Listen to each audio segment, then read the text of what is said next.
I overheard my wife's conversation and found out that she is cheating on me with her boss. So I teamed up with his daughter and we set them up. As the late spring weather turned unpredictable, a surprise mix of rain and warmth had me out mowing the lawn earlier than I expected. Last year around this time, we had a snowstorm, so cutting the grass a bit early seemed a small price to pay to avoid dealing with snow later. With tax season finally behind me, it felt good to be outside. My backyard slopes down toward a small creek nestled in the woods, with the basement exposed at the back due to the raised front yard. I love how this setup allows me to store lawn equipment in the basement. After finishing the mowing, I was eager to shower, given my allergies to grass. Just as I reached the top of the stairs, I overheard my wife talking with her friend, which wasn't unusual. Until I caught a bit of their conversation that made me pause before opening the door. My name is Michael Harper, though most folks just call me Mike. Back in school, I earned the nickname Chief, after the character from Get Smart, even though that show aired long before my time. I graduated with a degree in accounting and quickly obtained my CPA certification. Today, I lead a team at a major accounting firm in New York City, specializing in forensic accounting to uncover fraud and money laundering. My work has even led me to consult for federal agencies. I met my wife, Jennifer, during our junior year of college. She was pursuing a degree in political science and business with the goal of attending law school. Jennifer was tall and slim, with striking auburn hair that immediately caught my attention. Unfortunately, she didn't sit next to me in class, nor did she end up in any of my project groups. It took me a month to muster up the courage to talk to her. I cracked a silly joke, and to my relief, she laughed a real, hearty laugh, not just a polite chuckle. We started talking, and I asked if she'd like to grab coffee after class. She said with a smile. For the next 2 years of college, we were nearly inseparable. Our parents weren't thrilled at first when we decided to move in together during our senior year, but they eventually accepted it as they saw how committed we were. After graduation, I landed a job at a top public accounting firm in New York with a salary that was pretty impressive for a 22-year-old just starting out. Jennifer was accepted into Columbia Law School, so we stayed in our student apartment. My firm offered to cover my MBA, so I took night classes. I used the subway for my daily commute, which made owning a car unnecessary and helped us save money. 3 years later, Jennifer graduated, and I proposed to her during a celebration dinner at a fancy restaurant in Midtown. We got married 6 months later. Jennifer took a job as a deputy district attorney in Westchester County, just north of the city. We bought a house in White Plains, close to the courthouse and the commuter rail line, which I took to work every day. Although the commute was over an hour each way, it was better than dealing with the chaos of city traffic. Jennifer and her mom picked out the house, a great starter home with 3 bedrooms. One room would be set up as an office with 2 desks. One for me since I occasionally worked from home, and one for Jennifer's legal work. The second bedroom would be a guest room, and the third was our master bedroom. The house was also conveniently close to her parents' place, which Jennifer pointed out would be handy for babysitting when we had kids. As an only child, I had always wanted siblings. Jennifer and I had talked about having children since our junior year of college. We decided to wait until she was settled in her career. Now that we were ready, we agreed just 2 nights ago to stop her birth control and start trying for a baby. I was happier than I had ever been. And that's when the sound I heard made my hand freeze on the doorknob. Jennifer and I decided it's time for me to get pregnant, Jennifer exclaimed with excitement. Her friend, Laura Simmons, immediately reacted with an equally enthusiastic high-pitched squeal. That made me think of dolphins stranded on the beach, trying to rejoin the pod. Standing on the stairs, I couldn't help but smile at their enthusiasm, which matched my own joy at the thought of becoming a father. Just as I reached for the doorknob again, a question made my smile vanish and stole away my happiness. "That's fantastic, Jen," Laura said, "but what about Charles?" "Shush," Jennifer whispered urgently, "Mike is outside mowing the lawn." There was a brief pause, and I could almost picture her scanning the area, waiting for me to appear. Then she continued speaking. I've already told Charles that I'm ending things with him. He was okay with it, with Davidson stepping down from the state senate. Charles thinks he actually has a shot at the seat. Being caught having an affair with a married colleague would definitely hurt his chances. Just like that, 3 sentences shattered my world. Charles was Jennifer's boss at the DA's office, a widower in his late 40s.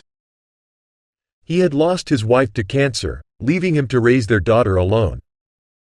Charles was deeply involved in local politics.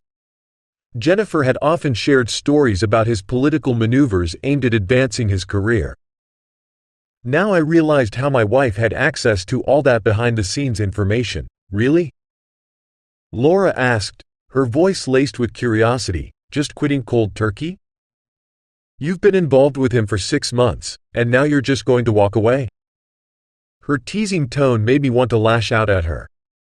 I had known Laura since college, and even though she was now Jennifer's best friend, I had always thought she was still my friend too. It turns out I was wrong. Stop it, Jennifer said, laughing. You're so naughty. Charles was a great lover, but it was just a bit of fun. I love Mike, but Charles only used me for power and influence. There was no love, just raw desire.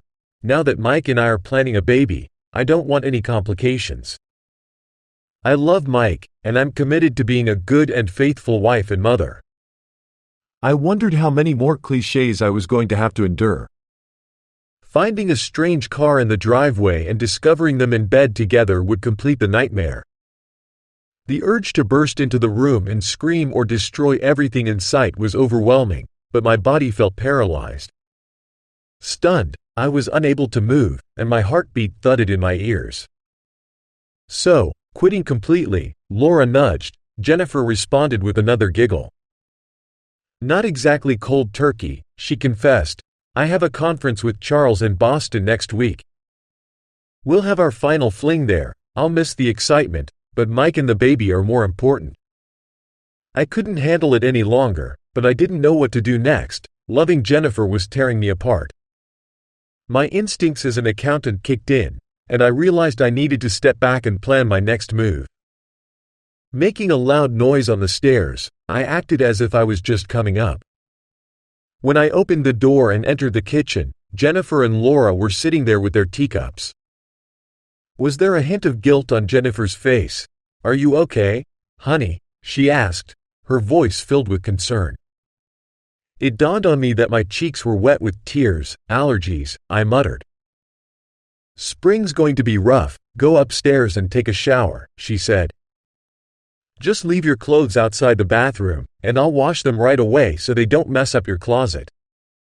I bought you a new box of antihistamines last week, and it's in the medicine cabinet. Thanks, I said as I headed for the stairs. I needed some time to think. The next morning was Monday, and I took advantage of an early meeting to slip out of the house before Jen woke up. The night before, I had used my allergies as an excuse to go to bed early, overwhelmed by my emotions. As I rode the train, I couldn't stop thinking about what I had overheard. On one hand, my wife had been unfaithful, but she claimed she was ending it to stay with me and have our child.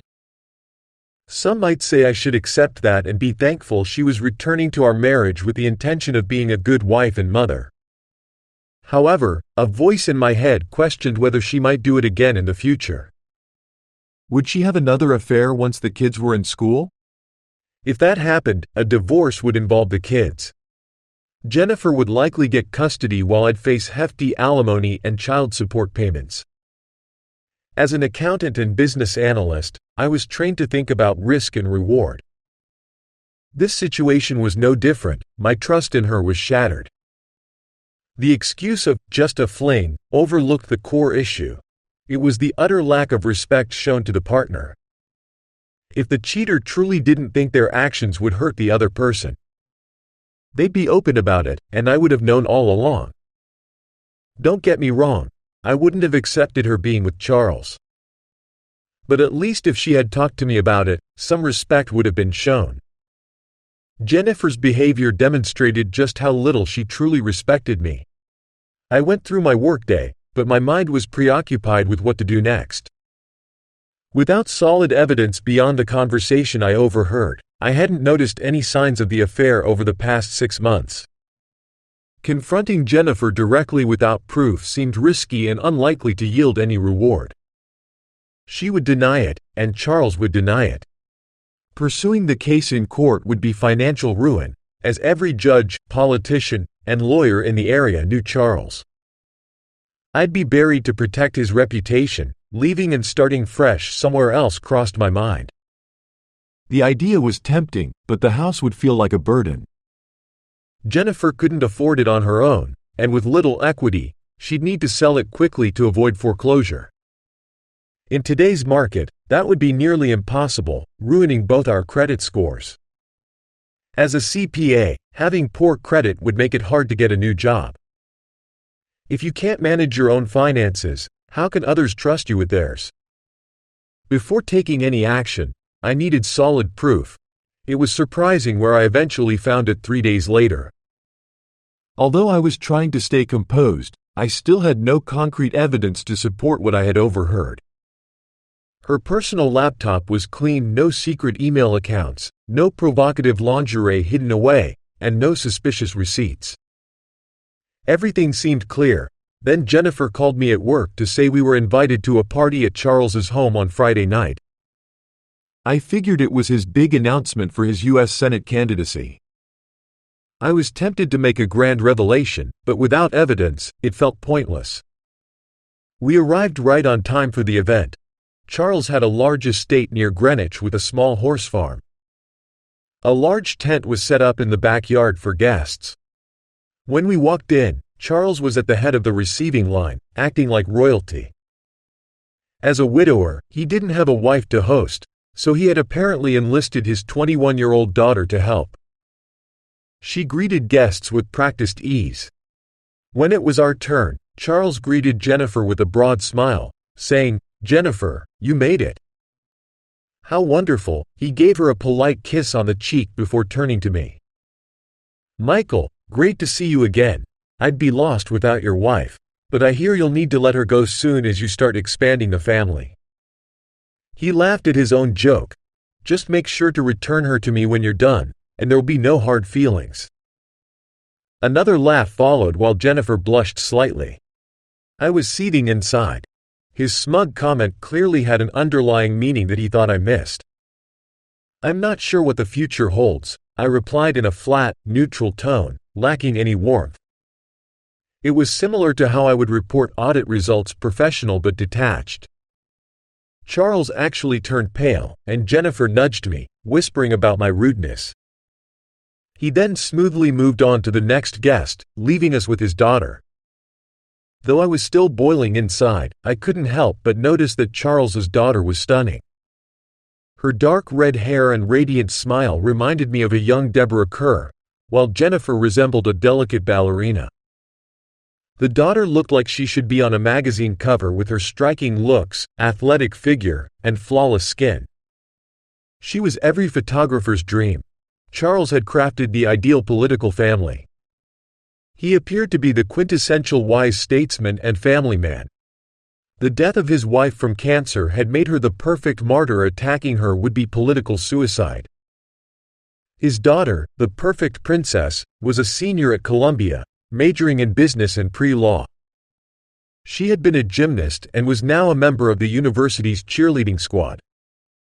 According to Jennifer, she planned to audition for the Jets cheerleading squad at their next open call, now that she was 21.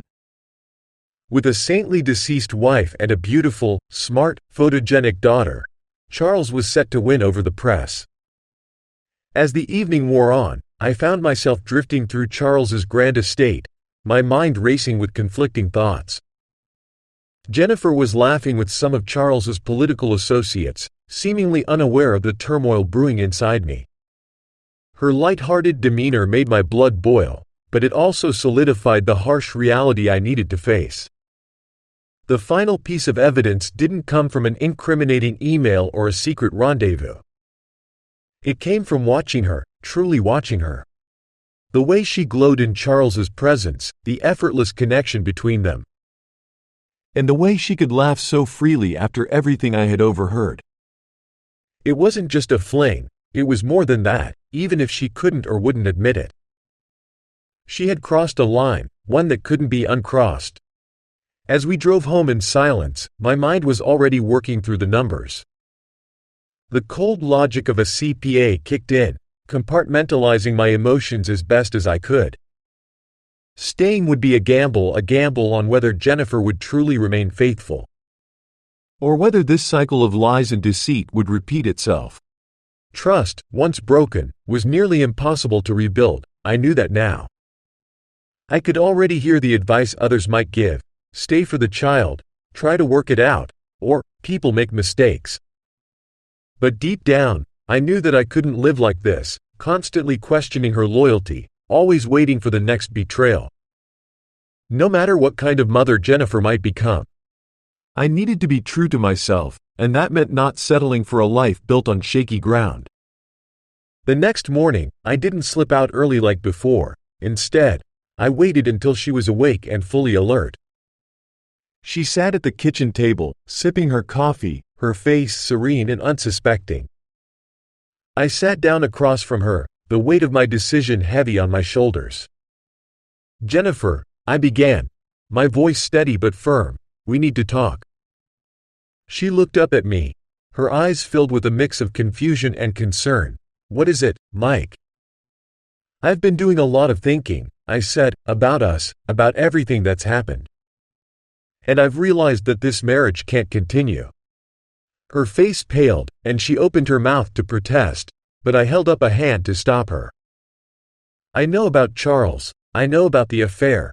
Tears welled up in her eyes, but I couldn't let myself be swayed by them. "I don't have the proof to take this to court, and I'm not interested in dragging this out in a long, messy battle. But I also can't live like this. You've broken my trust, and I can't pretend everything is fine for the sake of appearances." "Mike, please," she started, but I shook my head. "I've already spoken to a lawyer," I said, surprising even myself with the calmness in my voice. "We'll work out a settlement that's fair to both of us. You can keep the house. I'll help with the mortgage until it's sold, and we can figure out what's best for the baby once it arrives. But I can't stay married to you, Jennifer. Not after everything." Her sobs filled the room, but I had already made up my mind. The decision wasn't easy, but it was necessary. As I stood up to leave, I felt a strange sense of relief wash over me. The future was uncertain, but at least it was mine to shape now, free from lies, free from betrayal. As I walked out the door, I took a deep breath. The road ahead wouldn't be easy, but for the first time in months, I felt like I could breathe again. Sometimes, moving on isn't about winning or losing. It's about reclaiming your peace and choosing what's right for yourself, no matter how hard that choice might be. And with that, I left behind the life I had known, ready to face whatever came next. Thank you very much for watching to the story so far. I suggest you to subscribe to the channel so that you don't miss tomorrow's stories.